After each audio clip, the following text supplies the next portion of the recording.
فلا هادي له تعلق رب سے جوڑو کر دے گا وہ نظر واشهد ان سيدنا ومولانا محمدا عبده ورسوله اما بعد فاعوذ بالله من الشيطان الرجيم بسم الله الرحمن الرحيم انما يعمر مساجد الله من آمن بالله واليوم الآخر وأقام الصلاة وآتى الزكاة ولم يخش إلا الله فعسى أولئك أن يكونوا من المهتدين.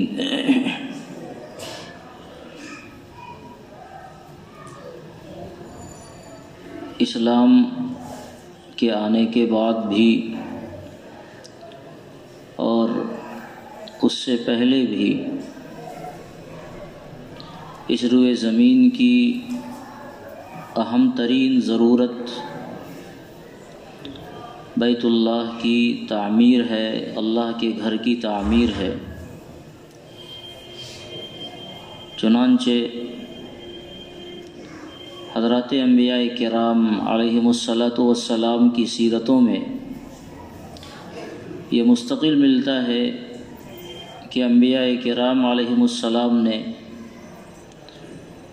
بنفس نفیس اللہ رب العزت کے گھر کی تعمیر کرائی ہے، اور اس میں انہوں نے باضابطہ حصہ لیا ہے۔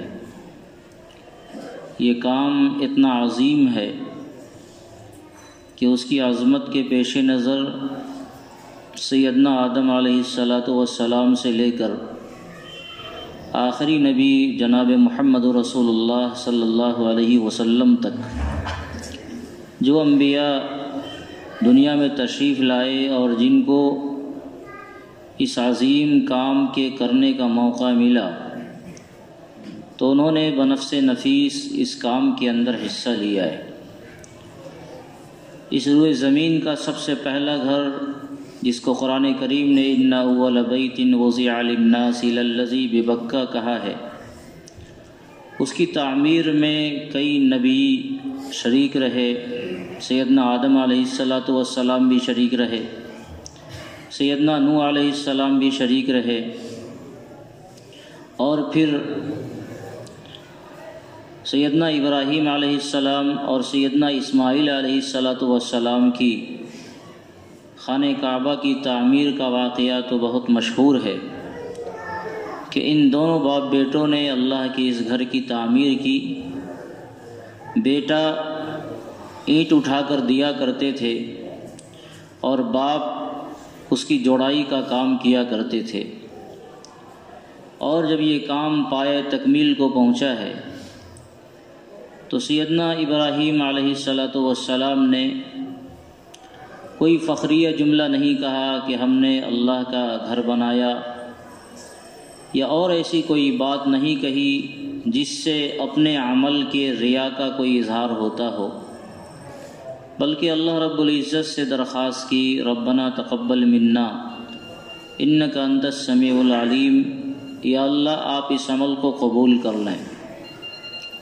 اس سے اس عمل کی اہمیت کا اندازہ ملتا ہے کہ سیدنا ابراہیم جیسے جلیل القدر نبی نے تعمیر مسجد میں حصہ لیا، اور پھر اللہ رب العزت سے درخواست کی، دعا کیا کہ اللہ آپ اسے قبول فرما لیں۔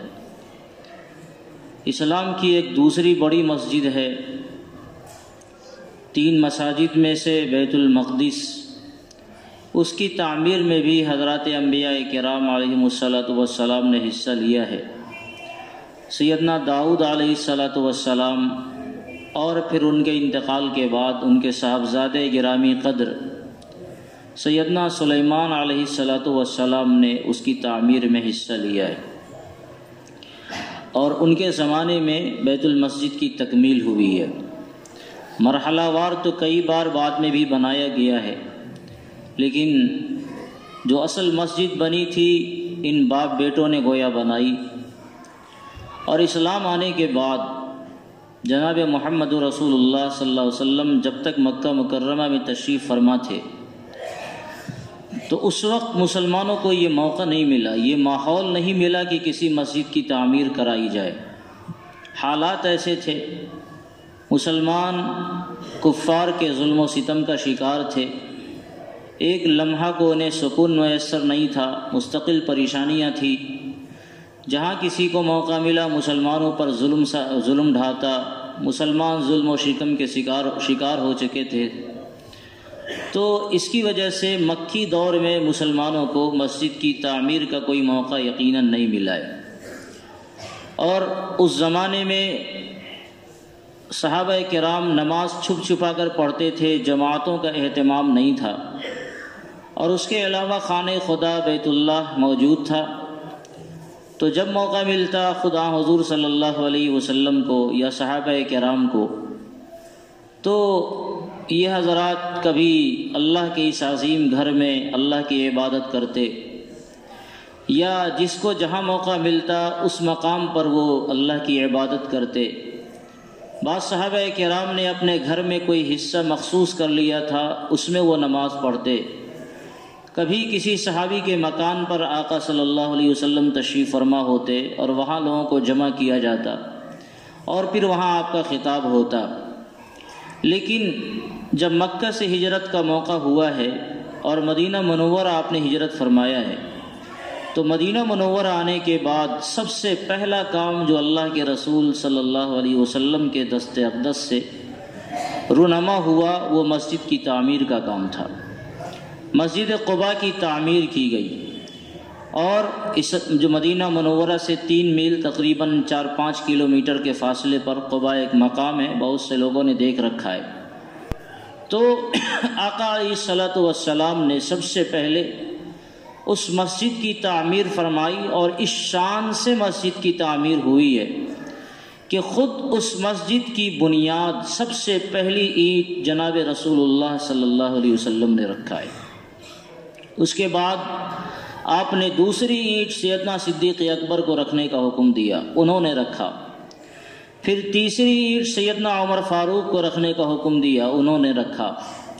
اور پھر اس کے بعد عام مسلمانوں نے اس مسجد کی تعمیر کی، جس میں خود حضور علیہ الصلوۃ والسلام تعمیر میں شریک تھے۔ اور جب آپ مدینہ منورہ آ گئے تو آپ کا معمول تھا مسجد قباء میں ہر ہفتہ سنیچر کے دن وہاں جانے کا۔ یہ عمل اللہ رب العزت کے یہاں اتنا مقبول ہوا، قرآن کریم نے اس مسجد کی تعمیر کا تذکرہ کیا، لَمَسْجِدٌ أُسِّسَ عَلَى التَّقْوَى مِنْ أَوَّلِ يَوْمٍ أَحَقُّ أَن تَقُومَ فِيهِ۔ حضرت عمر رضی اللہ تعالی عنہ ہفتے میں 2 مرتبہ مسجد قباء جایا کرتے تھے، اور مسجد میں جا کر مسجد کی ضرورتوں کا خود انتظام کرتے تھے، حتیٰ کہ حیرت ہوگی اگر مسجد میں جھاڑو دینے کی نوبت آئی تو سیدنا عمر فاروق رضی اللہ تعالی عنہ نے یہ عمل بھی بارہا انجام دیا ہے۔ یعنی مسجد اور مسجد سے جڑی ہوئی چیزیں، مسجد کا انتظام، یہ اتنا عظیم عمل ہے، اتنا عظیم عمل ہے کہ بڑے بڑے حضرات نے یہ عمل انجام دیا ہے، خود صحابہ کرام نے انجام دیا، اور صحابہ کرام تو جانے دیجیے خلاصہ کائنات نے یہ عمل انجام دیا ہے۔ جب قباء سے مدینہ منورہ آپ کی تشریف آوری ہوئی تو آپ کی اونٹنی کو چھوڑ دیا گیا کہ وہ جہاں بیٹھے اللہ کا اسے حکم ہے، وہ جہاں بیٹھے وہی ہمارے قیام کا اللہ کی طرف سے حکم آیا ہوا ہے۔ اونٹنی جہاں بیٹھی ہے وہی مسجد نبوی کی تعمیر ہوئی، اور یہ جگہ 2 یتیم بچوں کی تھی، اس کی ملکیت تھی، بچہ یتیم تھا، نابالغ تھا۔ آقا علیہ الصلوۃ والسلام نے اس خواہش کا اظہار فرمایا کہ یہاں اللہ کے گھر کے بنانے کا ارادہ ہے۔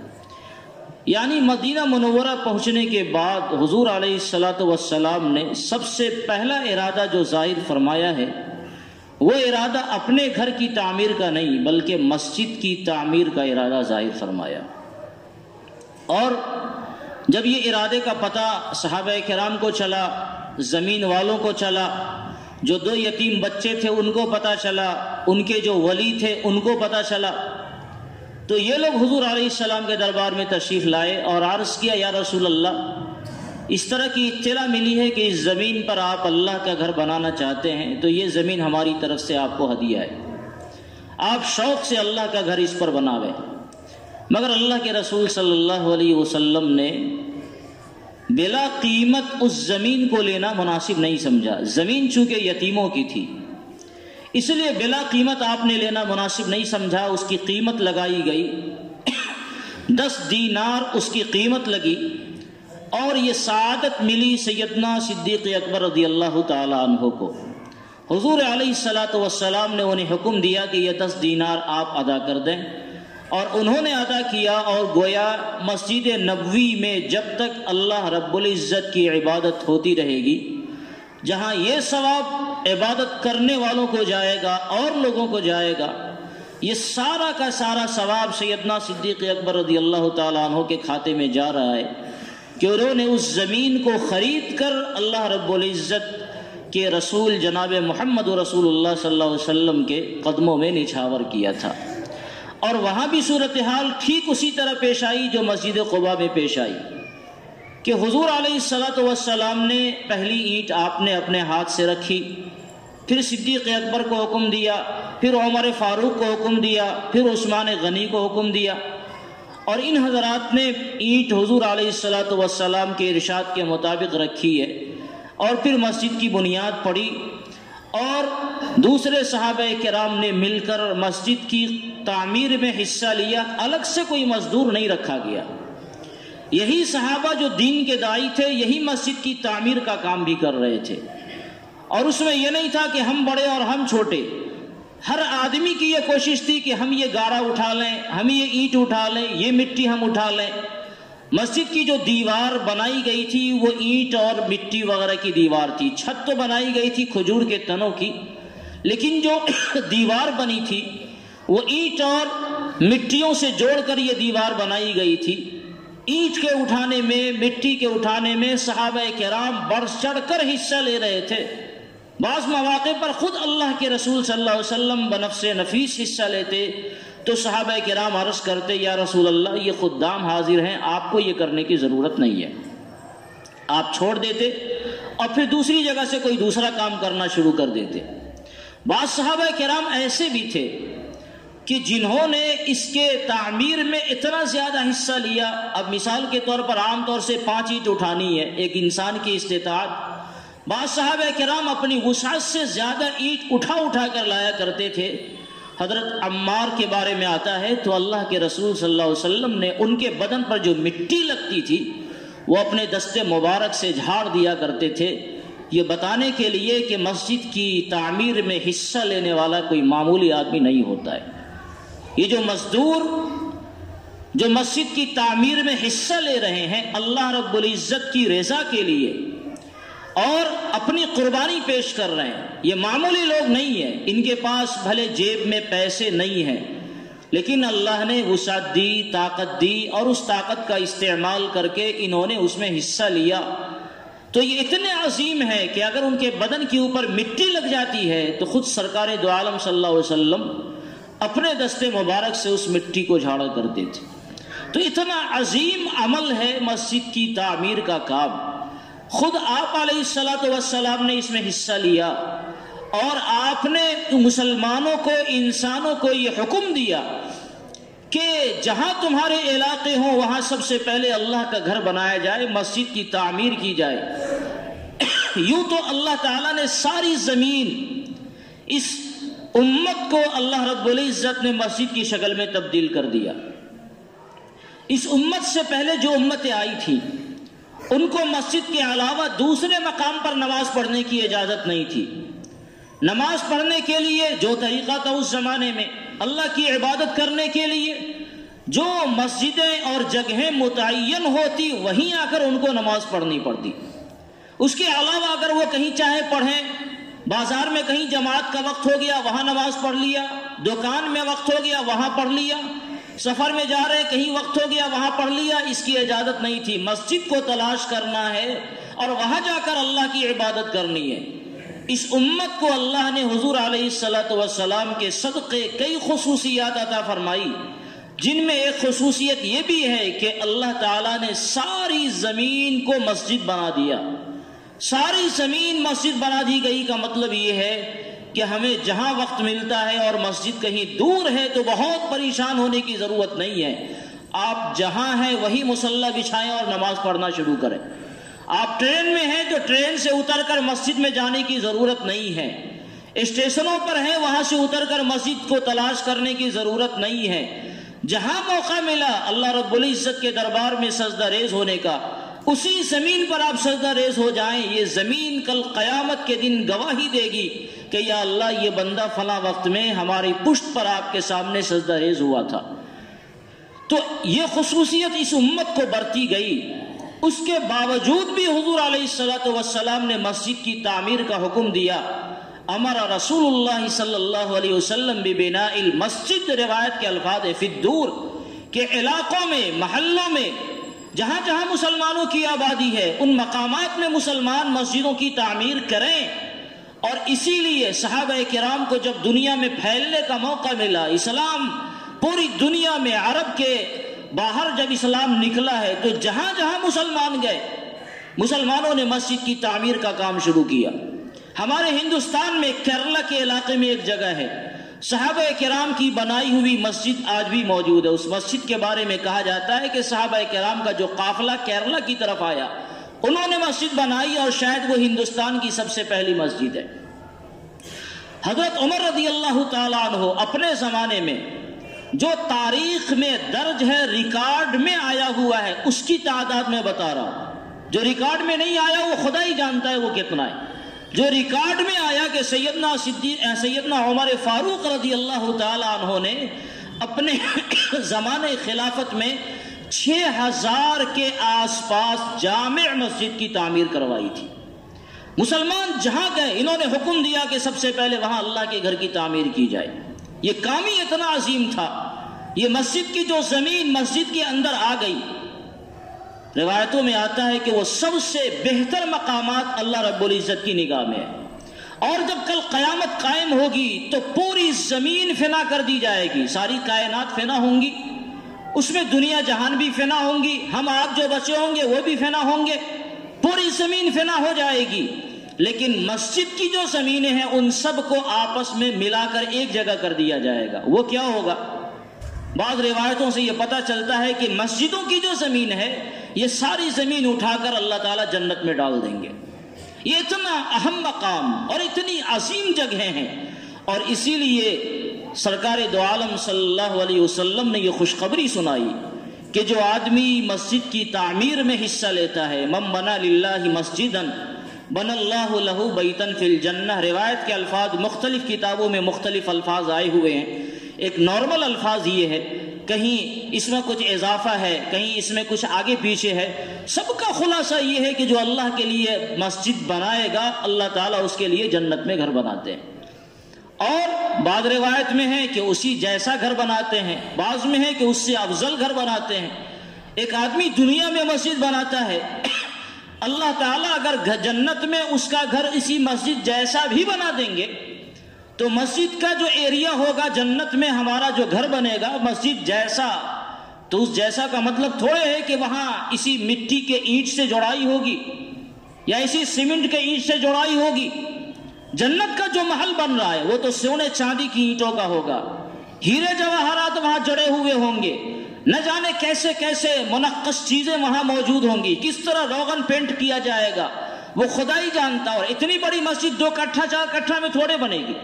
ایک ایمان والے کو جو جنت دی جائے گی, اتنی بڑی جنت جو اس دنیا سے کئی گنی بڑی ہوگی, تو آپ سوچ سکتے ہیں کہ ایمان والے کو جنت میں جو محل بنے گا, مسجد بنانے والوں کے لیے یہ خوشخبری ہے. آقا علیہ الصلوۃ والسلام نے ارشاد فرمایا کہ مسجد بنانے والے کو اللہ تعالیٰ جنت میں گھر بنا کر دیں گے. مان کر چلیے ہمارا گھر اگر جنت میں 10 بائی 10 کا ہی بن جاتا ہے تو جنت میں گھسنے کا موقع تو مل جائے گا کہ نہیں ملے گا؟ جنت میں اگر گھس گئے اس کے بعد بھی پھر نکلنا, اس کے بعد نکلنے کا تو سوال ہی نہیں ہے. وہ جو کہا جاتا ہے پہلے پاؤں رکھنے تو اس کے بعد پسارنے کا موقع تو خود مل جائے گا. تو اگر جنت میں داخلے کا موقع مل گیا, اب اس کے بعد تو انسان کو اللہ تعالیٰ نے کہی رکھا ہے کہ جو مانگو ملے گا. جو سوچو ملے گا، جو چاہو ملے گا، جو نہیں چاہو وہ بھی ملے گا۔ تو کم سے کم ایک گھر اگر ہمارا 10 بائی 10 کہیں جنت میں بن جائے مسجد کے بنانے کی بنیاد پر، تو اتنا تو کافی ہے ایک ایمان والے کے لیے۔ اور میں نے بتایا وہ 10 بائی 10 کیا ہوتا ہے۔ 10 بائی 10 ہمارا 10 فٹ نہیں ہے، یہ سارے فٹ اور انچ اور میٹر اور کیلکولیٹر جنت کے اندر ہٹا دیے جائیں گے۔ وہ 10 بائی 10 اللہ رب العزت کا 10 بائی 10 ہوگا۔ خدا ہی جانتا اس میں کتنی دنیا سما جائے گی، وہ اللہ ہی جانتا ہے۔ تو مسجد بنانے والے بڑے قیمتی لوگ ہیں، مسجد کی تعمیر میں حصہ لینے والے بڑے قیمتی لوگ ہیں، اور اسی لیے اللہ رب العزت نے یہ اعلان کر رکھا ہے انما یعمر مساجد اللہ من آمن باللہ والیوم الآخر۔ یہ اتنا پاکیزہ عمل ہے اللہ کے ہاں، ایسا یہ مقبول عمل ہے کہ اس مقبول عمل کے لیے ایسے لوگوں کو اللہ رب العزت نے اجازت نہیں دی جو کفر و شرک کی آلودگی سے آلودہ ہو رہے ہیں۔ مسجد کی تعمیر کا کام یہ حق اللہ تعالیٰ نے صرف ایمان والوں کو دیا ہے۔ ایمان والے پاک ہوتے ہیں، اس کا دل ایمان سے جگمگا رہا ہوتا ہے، لہذا انہی کو یہ حق ہے کہ وہ مسجد کی تعمیر کریں۔ کسی اور کو یہ حق نہیں پہنچتا کہ اللہ کے اس پاک گھر کی تعمیر کی جائے، کیونکہ اللہ کا گھر پاک ہے تو اس کے بنانے والے بھی پاک ہونے چاہیے۔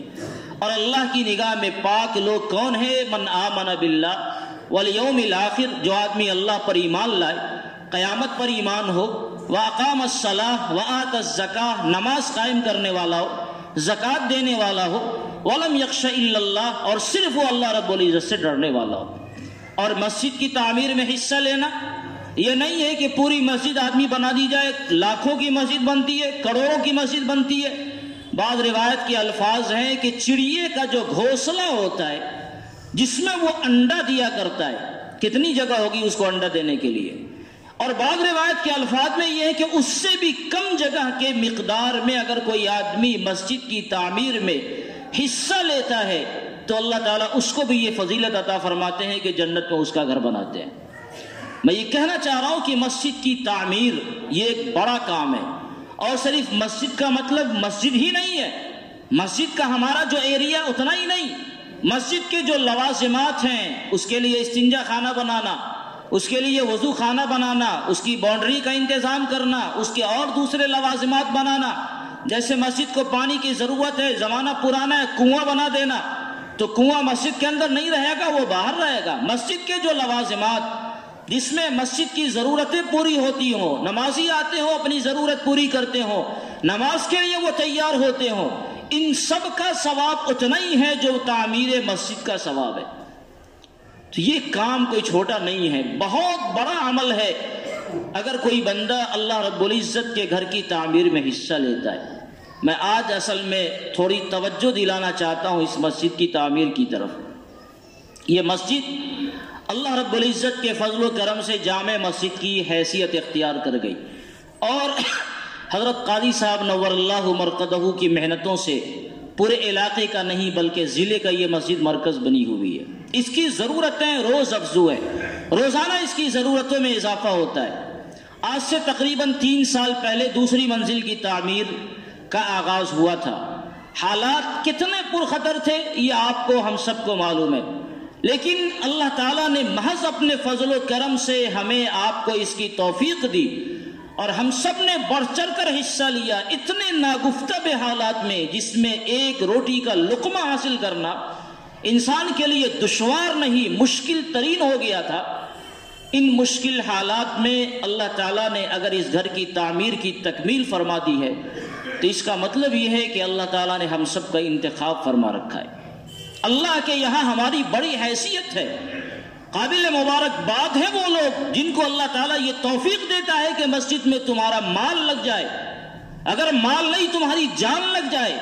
ہم نے ایسے لوگوں کو دیکھا ہے، کوئی زمانہ بہت 20-50 سال تو نہیں ہوا ہے، جب بھی ایسا موقع آیا جس میں ضرورت پڑی ہمارے نوجوانوں کی اور ضرورت پڑی ہمارے بڑے لوگوں کے شریک ہونے کی، تو سب نے تن من دھن سے قربانی دی۔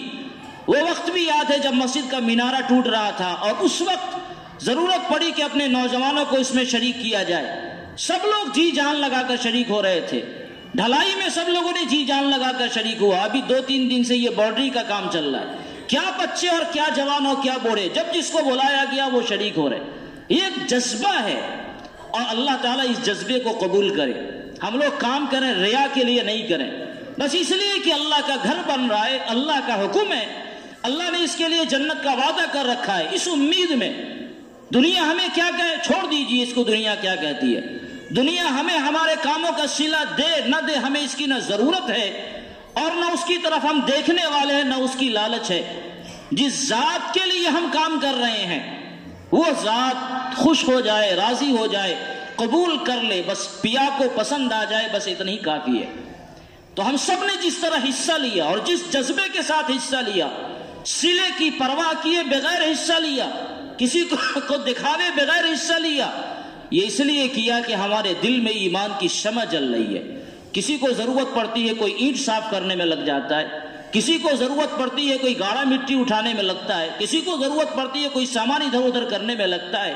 یہ وہ جذبہ ہے جو اندر کا ایمان اس جذبے کے ظاہر کرنے پر مجبور کرتا ہے. دل میں اگر ایمان نہیں ہو، خدا کی قسم یہ شوق نہیں ہو سکتا ہے. قرآن کریم نے کہا انما یعمر مساجد اللہ من آمن باللہ، ایمان والے مسجد کی تعمیر میں حصہ لیتے ہیں اور ایمان والوں کو ہی حق ہے کہ وہ مسجد کی تعمیر میں وہ حصہ لیں. ابھی 4 دن قبل ہم نے مسجد کے مائک سے اعلان کیا، آپ کو حیرت ہوگی، وہ کھدرا چندہ تھا، خوردہ، جو ماں بہنوں کے لیے، چھوٹے بچوں کے لیے 10 ٹکیا 20 ٹکیا 50 ٹکیا، راہی مسافر جو گزرنے والے ہیں ان لوگوں کے لیے اعلان کیا گیا. اگر 10 آدمی مل کر خصوصی لوگوں سے ملا جاتا تو شاید اتنی بڑی رقم نہیں ہوتی. 86,000 کچھ روپے رقم حاصل ہوئے. صبح سے لے کر شام تک ذرا سی آواز مسجد کے مائک سے لگائی گئی کہ لوگوں مسجد بنانے پر اللہ تعالیٰ تمہارے لیے جنت میں گھر بنائے گا. تو دور یہ آواز نہیں گئی ہے مدھوبنی سے باہر، زیادہ سے زیادہ سگنیا چوک، ہم نے دیکھا سگنیا چوک اور درگاہ چوک کی ماں بہنیں وہ بھی بنفس نفیس آ رہی، ادھر کے لوگ بھی دیکھا موٹر سائیکل سے، کوئی سائیکل سے، کوئی پیدل ڈال رہے ہیں، 2 روپیہ 10 روپیہ 5 روپیہ. جس کو اللہ نے جو توفیق دی، کس نے انہیں مجبور کیا کہ اس اعلان پر آویں اور آپ لبیک کہہ کی صدا لگاتے چلے جائیں، اپنا حصہ ڈالتے چلے جائیں. جناب رسول اللہ صلی اللہ علیہ وسلم کے فرمان کے مطابق جو آدمی مسجد میں اتنا حصہ لے جتنا گھونسلہ میں انڈا دینے کے لیے جگہ کی ضرورت پڑتی ہے، اتنا حصہ لیا جائے، یا پرندے کو رہنے کی ضرورت پڑتی ہے اتنا حصہ لیا جائے، تو بھی اللہ تعالیٰ جنت میں گھر بناتے ہیں. تو اگر زبان رسالت سے یہ ضمانت دی گئی ہے تو میں پوری ذمہ داری کے ساتھ منبر رسول سے یہ اعلان کرتا ہوں کہ جن لوگوں نے حصہ لیا ہے، اگر ان کے اندر خلوص ہے، اور یقیناً خلوص ہے، یہاں کوئی ریا کا مسئلہ ہی نہیں ہے، جن کو کہا گیا سبوں نے دیا، تو اللہ تعالیٰ یقیناً ہم سبوں کے لیے انشاءاللہ جنت میں گھر بنائے گا. اور اسی جذبے کے تحت تھوڑی سی ہمیں اور ضرورت ہے. اصل میں میرے ساتھ ایک مجبوری ہے، وقت کی کمی ہمارے ساتھ ہے، کچھ مشغولیات ہیں وہ آپ حضرات بھی جانتے ہیں. تو اس کے لیے ہم ہر گھر جاویں اور باضابطہ ملیں، اس کی ہمارے پاس وقت میں ذرا سی گنجائش نہیں ہے. نزاکتیں ہیں، ہم چاہتے ہیں کہ خود آپ ہمارے پاس آویں. کل قیامت کے دن آپ کا یہ چلنا انشاءاللہ اللہ رب العزت کی نگاہ میں قبول ہوگا، اور یہ زمین گواہی دے گی کہ یہ بندہ چل کر جا کر مسجد میں اللہ کے گھر کی تعمیر میں انہوں نے حصہ لیا ہے. جس کو جہاں ضرورت ہوئی آپ نے استعمال کیا. آج ایک بار ذرا سا ہمیں اور آپ کو مہمیز دینے کی ضرورت ہے. اصل میں کام تھوڑا زیادہ ابھی اور بچا ہوا ہے. کئی کام ایسے ہیں جن کے لیے بڑی رقم کی ضرورت ہے، اور ہم چاہتے ہیں کہ یہ تعمیر اپنے آخری مرحلے تک پہنچ کر ہی رکے. بیچ میں ہمیں یہ شکایت نہیں رہے کہ ہمارا جیب ختم ہو گیا، پیسہ ختم ہو چکا ہے، اس لیے کام کو روک دیا جائے، نہیں. اور آپ کو یہ ہم نے یہ کئی بار بتایا ہے کہ یہ جو کام مکمل ہوا، باہر کا کوئی چندہ الحمدللہ اس میں نہیں آیا. شروع میں جب بالکل بنیاد رکھی گئی تھی اس وقت 1-2 محلوں میں ہم لوگوں نے باہر کہیں گئے ہوئے تھے. اس کے علاوہ پوری ہماری آبادی کا مطلب زیادہ سے زیادہ شہر کے جو لوگ ہیں ان کا، یہ اور ہمارے جماعت کے کچھ احباب ہیں ان کا، یعنی جو لوگ آ کر دے گئے یا جن لوگوں سے فون پر رابطہ ہوا انہوں نے دیا. باضابطہ ہم باہر کسی کے پاس قدم اٹھا کر نہیں گئے ہیں، فون کیا، اللہ کے بندے کو توفیق ہوئی. اور اس تسلسل کے ساتھ کام ہو رہا ہے کہ ہمارے بعض احباب کو یہ غلط فہمی بھی ہو جاتی ہے کہ پتہ نہیں اس کے پاس کوئی فنڈ ہے یا جناتی خزانہ ہے، مستقل کام ہو رہا ہے، پیسہ کہاں سے آئے گا؟ تو لوگ سمجھتے ہیں اس کے بعد فنڈ آتا ہے، خدا جانتا ہے ایک ایک تنکا جمع کر کے یہ آشیانے بنائے جا رہے ہیں اور یہ تنکا آپ کی جیب سے نکالے جا رہے ہیں۔ کہیں سے کوئی فنڈ نہیں آ رہا ہے، کبھی آپ کو کہہ دیا تو آپ نے کچھ گرا دیا، ان سے کہہ دیا تو اس نے کچھ دے دیا۔ تو اس طرح یہ کام اللہ کے فضل و کرم سے آپ ہی کے جیب کے سہارے چل رہا ہے اور پائے تکمیل تک پہنچنا ہے۔ اب ہم داغ نہیں لگنے دینا چاہ رہے ہیں کہ اس کے لیے ہم پھر باہر جاویں۔ اب بڑی رقم کی ضرورت نہیں، ایک مرتبہ آپ کو دھکا دینے کی ضرورت ہے بس۔ اور اس کے لیے میری گزارش یہ ہے کہ ابھی نماز کے بعد دعا سے پہلے ہم چند لوگ کھڑے ہوتے ہیں، آپ میں سے جس کو جو توفیق ہو جائے، جتنی توفیق ہو جائے، اللہ کی رضا کے لیے اپنا نام درج کروا دیں۔ جیب میں ہونا کوئی ضروری نہیں ہے، ابھی آپ کو 5-10 منٹ کا موقع مل جائے گا، ذہن بنا لیں۔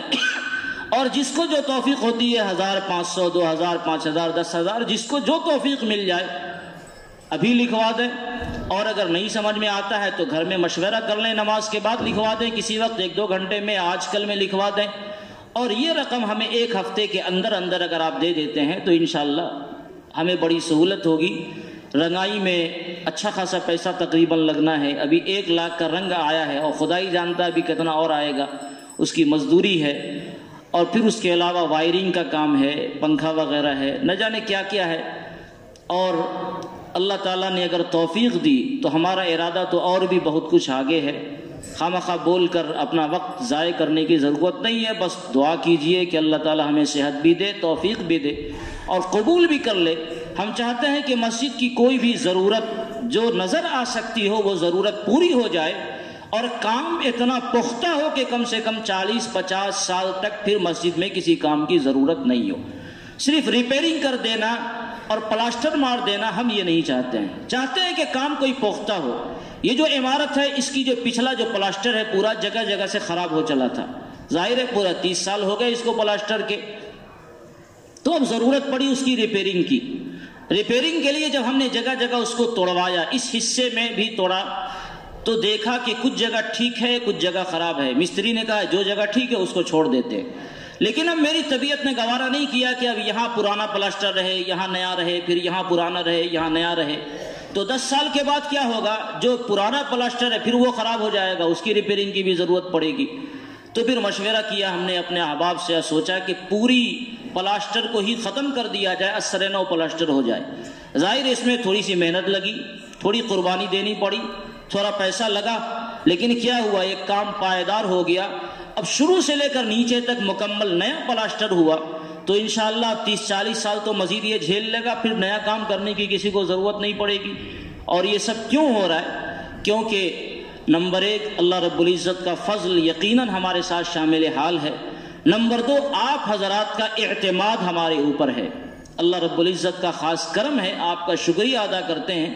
ورنہ کبھی ایسا ہوتا ہے کہ لوگ آئیں گے حساب دینے کے لیے کہ اتنا پیسہ کہاں سے آیا، کیا لگا، تم کیا کھائے۔ تو ایک چیز تو میں اپنی وضاحت تحدیث نعمت نہیں بلکہ غلط فہمی نہ ہو اس وضاحت کے لیے میں بتا دوں کہ میں ہمیشہ سارا حساب اپنے موبائل ہی میں رکھتا ہوں، کس نے کتنا کب کب دیا ہے، تاریخ تو نہیں لکھی ہوئی ہے لیکن کتنی بار کس گھر سے ہم کو رقم ملی ہے وہ بھی لکھی ہوئی ہے۔ 10 روپے کا اگر ہم نے کاغذ منگایا ہے وہ بھی ہم نے لکھ رکھا ہے۔ تو حساب الحمدللہ ہمارا بالکل کلیئر ہے۔ مسجد کی تعمیر جب مکمل ہو جائے گی تو ایک مرتبہ انشاءاللہ حساب دیں گے، کوئی مسئلہ نہیں ہے۔ لیکن یہ تو میری طرف سے، لیکن آپ حضرات کا اعتماد یہ ہے کہ آپ حضرات نے کبھی کوئی چھیمی گوئیاں نہیں کی کہ کوئی حساب نہیں دیتا ہے اس تعمیر کے سلسلے میں خاص طور سے۔ اور جب جن سے کہا گیا انہوں نے پورے حوصلے کے ساتھ مدد کیا۔ ہمارے اس محلے سے 3 لاکھ روپے فی کس نے مدد کیے ہیں، یہ اعتماد کی بات ہے۔ ورنہ ہر آدمی آنکھ بند کر کے کسی کے ہاتھ میں 3 لاکھ روپیہ نہیں دے دے گا، سوچے گا پتہ نہیں یہ بندہ کیا کر لے گا، لیکن یہ آپ حضرات کا اعتماد ہے اس حقیر کے اوپر۔ اس کے لیے اللہ تعالیٰ آپ حضرات کو جزائے خیر دے، اور جس طرح حوصلہ آپ نے دکھلایا ہے اس حوصلے کے ساتھ 1 سے 2 مرتبہ انشاءاللہ اعلان کی ضرورت، یعنی باضابطہ نام لکھانے کی ضرورت، یہ آخری بار ہے۔ 1-2 مرتبہ اس سے پہلے ہوا تھا، یہ آخری ہے۔ کبھی پھر ضرورت پڑے گی ایسی تو پھر مسجد کے مائک سے وہی خدرہ اعلان کیا جائے گا، اور جو توفیق ہو آپ حضرات ڈال دیں گے انشاءاللہ، اس میں کام پائے تکمیل تک پہنچے گا۔ تو آپ حضرات سے امید ہے کہ اللہ تعالیٰ کے فضل و کرم سے جو آپ کو توفیق ہو، جو بھی میسر ہو سکے سہولت کے ساتھ، کوئی جبر نہیں ہے اس میں، کوئی زبردستی نہیں ہے اپنی سہولت کے ساتھ، جس کو جو توفیق ہو دعا سے پہلے 5 منٹ میں انشاءاللہ جلدی یہ کام کر لیں گے، اور پھر اس کے بعد جب سہولت ہو یہ ادائیگی ہو جائے۔ اللہ تعالی ہم سب کی اس عمل کو قبول فرمائے، آمین۔ وآخر دعوانا ان الحمدللہ رب العالمین۔